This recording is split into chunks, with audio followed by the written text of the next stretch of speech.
is Carol Rosin.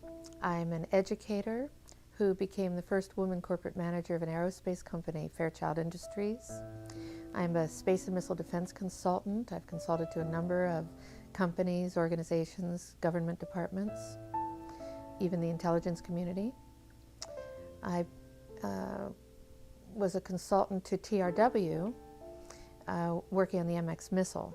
So I was part of that strategy, which turned out to be a role model for how to sell space-based weapons to the public, the MX missile being yet another weapon system that we didn't need. And I founded the Institute for Security and Cooperation in Outer Space, a Washington, D.C. based think tank. I'm an author and have testified before the Congress, the President's Commission on Space, and to a number of committees of that kind of relevance.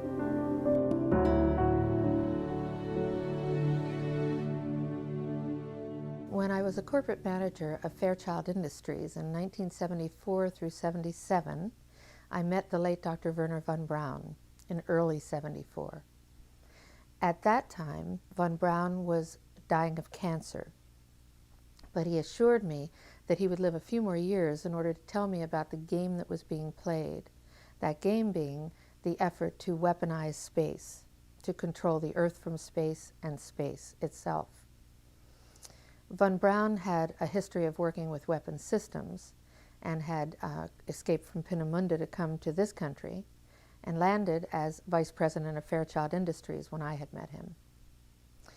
Von Braun's purpose in life during the last years of his life, his dying years, was to educate the public and decision makers about why space-based weapons are a dumb, dangerous, destabilizing, too costly, unnecessary, unworkable, undesirable idea, and about the alternatives that are available.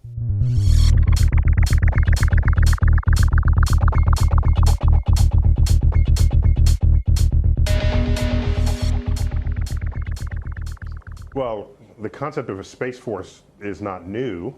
And plus, as a thing to do, we've done something like this before. You might remember, no, you wouldn't remember, but you might have read that during the Second World War, the Army had a branch of itself called the Army Air Force. And once we learned that this theater of operations, this sphere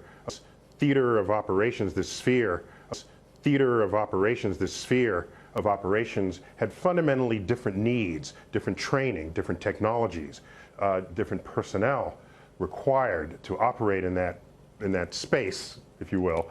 The Air Force then split away from the Army and became its own branch. And so generally I'm not one to second guess generals, but the extent that if we make a space force, what I'd like to do is add a couple of things to its portfolio. For example, why don't you check out asteroids to see if one has our name on it? Why don't you check out asteroids to see if one has our name on it? Why don't you check out asteroids to see if one has our name on it and could render us extinct? And don't just tell us that we will become extinct, do something about it.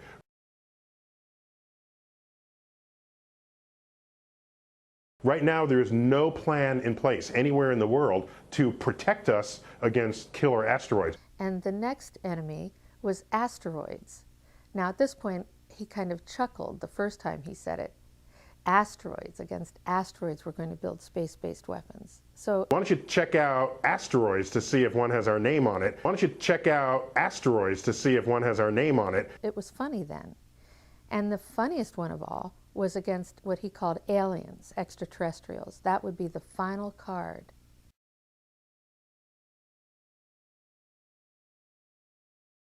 And over and over and over, during the 4 years that I knew him and was giving his speeches for him, he would bring up that last card. And remember, Carol, the last card is the alien card. We're going to have to build space-based weapons against aliens, and all of it, he said, is a lie.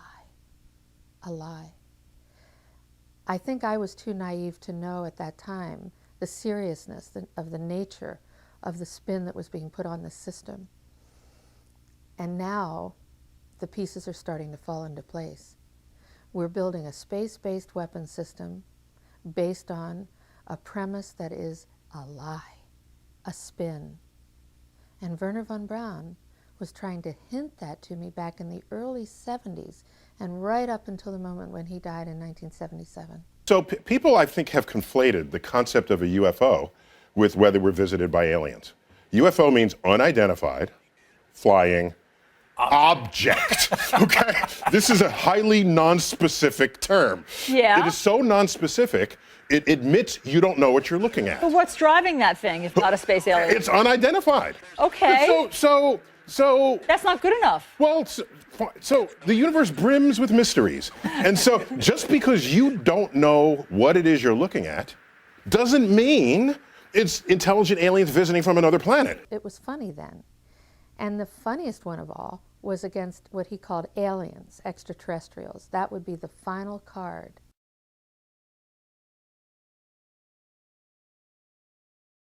America's vital interests in space lost out to special interests in Washington, except, of course, for the senators and congressmen here. They would never do it, right, Dana? But all of that is changing. We know that. My administration is reclaiming America's heritage as the world's greatest spacefaring nation. The essence of the American character is to explore new horizons and to tame new frontiers. But our destiny beyond the Earth is not only a matter of national identity, but a matter of national security. So important for our military, so important, and people don't talk about it. When it comes to defending America, it is not enough to merely have an American presence in space. We must have American dominance in space. So important.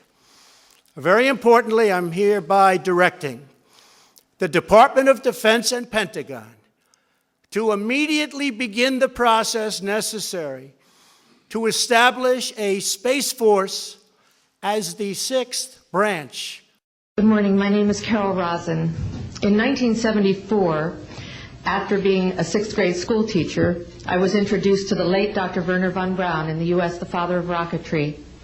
In my first meeting with him, during that first 3.5 hours, he said to me, Carol, you will stop the weaponization of space.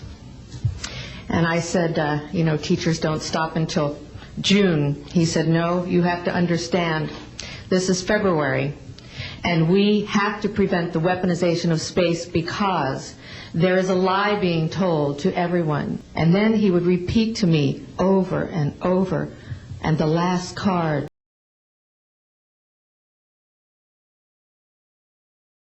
The last card would be the extraterrestrial threat.